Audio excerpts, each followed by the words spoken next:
अच्छा, थोड़ा सा आप प्राइम मिनिस्टर मोदी को कैसे देखती हैं एक नेता के तौर पर, शासक के तौर पर? स्वाभाविक है, बहुत धर्म को लेकर उन्होंने बहुत काम किया है, देश को लेकर बहुत काम किया है। मैं बचपन से कथा कर रही हूँ, भगवान की कृपा से 40-50 देशों में गई हूँ और बचपन से ही जा रही हूँ। पर उस समय में और आज में हमारे देश को लेके जो बदलाव आया लोगों की सोच में, वो मैंने खुद आंखों से देखा है कि अब थोड़ा भारत देश को लोग सम्मान से देखने लगे हैं। वहाँ एक गौरव आता है, भारतीयों में भी एक गौरव है। 15 अगस्त आएगा तो बड़ी भव्यता से कार्यक्रम किए जाते हैं, होली दिवाली आएगी, पहले भी होती थी लेकिन बड़े कम स्तर पे होती थी। तो मैं तो कहूँगी कि श्रेय उनकी जो मार्गदर्शन है मोदी जी का, जिस तरीके से उन्होंने प्रस्तुत किया अपने राष्ट्र को, देश को, उसी के कारण है। तो मेरे लिए तो मैं ये कहूँगी कि युग परिवर्तक के रूप में वो आए हैं। यद्यपि मेरा किसी एक पर्टिकुलर व्यक्ति से वो नहीं, लेकिन वो एक इस देश के शासक हैं और हमें इस बात पे बड़ा गौरव होना चाहिए कि उन्होंने इस देश को एक सही दिशा दिखाई है, सही राह दिखाई है। जीने के रूप में भी बहुत सारी इकोनॉमिकल चीज़ें, जो चीज़ें हमें कभी कभी लगती थी कि देश में बदलनी चाहिए, कुछ मुद्दे थे जो बहुत वर्षों से अटके पड़े थे, वो भी हुए, राम मंदिर बना और अन्य भी बहुत सारी चीज़ें हुई। देश की रोडें आप देखिए, क्या सुंदर व्यवस्था बन, क्योंकि हम सब देखिए नागरिक हैं, हमें क्या चाहिए, हम सिर्फ यही चाहते हैं कि राष्ट्र आगे बढ़े, देश आगे बढ़े, धर्म आगे बढ़े, हमारा गौरव बढ़े। अगर इतने सारे देशों में कहीं एक भारतीय खड़ा तो उसको चोर की नज़र से न देखा जाए, उसको एक प्राउड नागरिक के रूप में देखा जाए।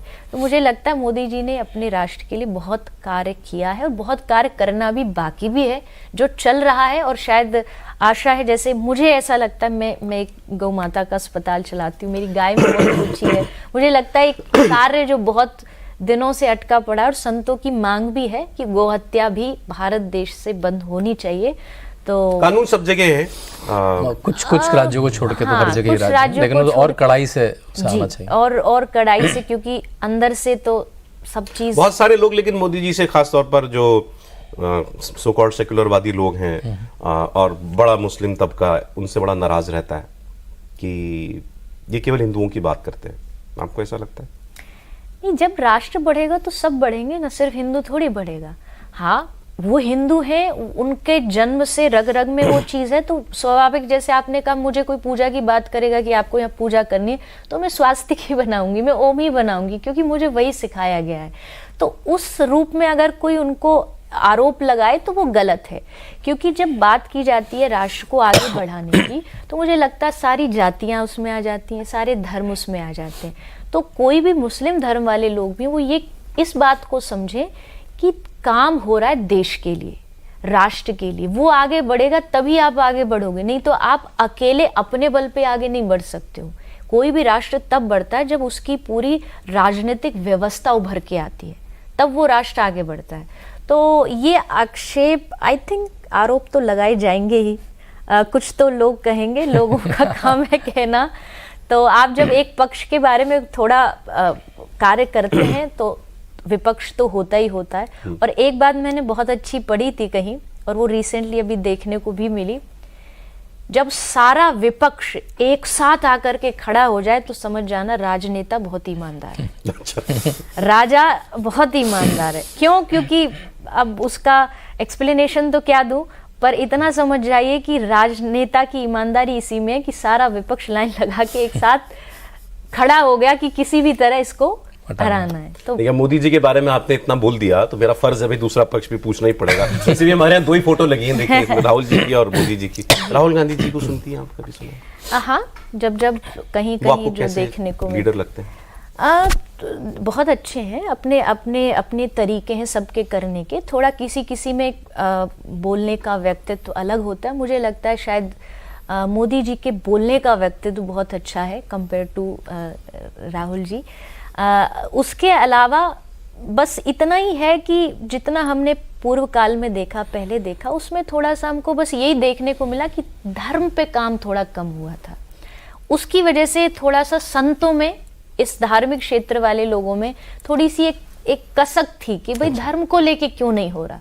वो कार्य अगर राहुल जी भी कर रहे हैं तो हम तो उनको भी जय जयकार करेंगे, उनकी भी प्रशंसा करेंगे, क्योंकि हमारे लिए धर्म पहले है, पार्टी राजनीति इससे कोई लेना देना नहीं। हमारे लिए धर्म को जो आगे बढ़ाएगा वो सम्मान। सौरभ, आपके सवाल को फिर से मैं एक बार पूछूं कुछ शब्द इसमें लगा के, जो इन्होंने पूछा उसी को मैं पूछ रहा हूँ कि हिंदुत्व को लेकर राहुल गांधी ने जो पहले कहा, चाहे भगवा आतंकवाद को लेकर जो नैरेटिव गढ़ा गया, हिंदुत्व को लेकर जो उन्होंने कहा, उनके गठबंधन के सहयोगी तमिलनाडु में सनातन को एड्स, मलेरिया, डेंगू बता रहे हैं, उस पर राहुल गांधी की चुप्पी, इन सबको आपने कैसे देखा है, आपके समाज ने कैसे देखा? नहीं, बिल्कुल भी ये स्वीकार्य नहीं है, क्योंकि हमारे लिए तो हमारा धर्म हमारा जीवन है। अगर उसको लेके कोई या तो गलत शब्द बोलेगा या शांत रहेगा, क्योंकि आम जनता कुछ ना बोले कोई बात नहीं, लेकिन जो पद पे बैठे व्यक्ति हैं उनकी सबसे बड़ी जिम्मेदारी बनती है, और खासकर जब आपके पार्टी के लोग अपने धर्म को लेके, और उसका रिजल्ट कारण देखिए आप, उसका अंत में देखिए क्या हो रहा है कि लोगों का विश्वास धीरे धीरे उठा, लोग उससे धीरे धीरे कतराने लगे कि भाई जो हमारे धर्म का सम्मान नहीं कर सकते, हम उनको पद पे क्यों बैठाएं। और ये बात मुझे लगता है आज हर राजनेता को समझ जानी चाहिए, चाहे वो किसी भी राजनीति का हो।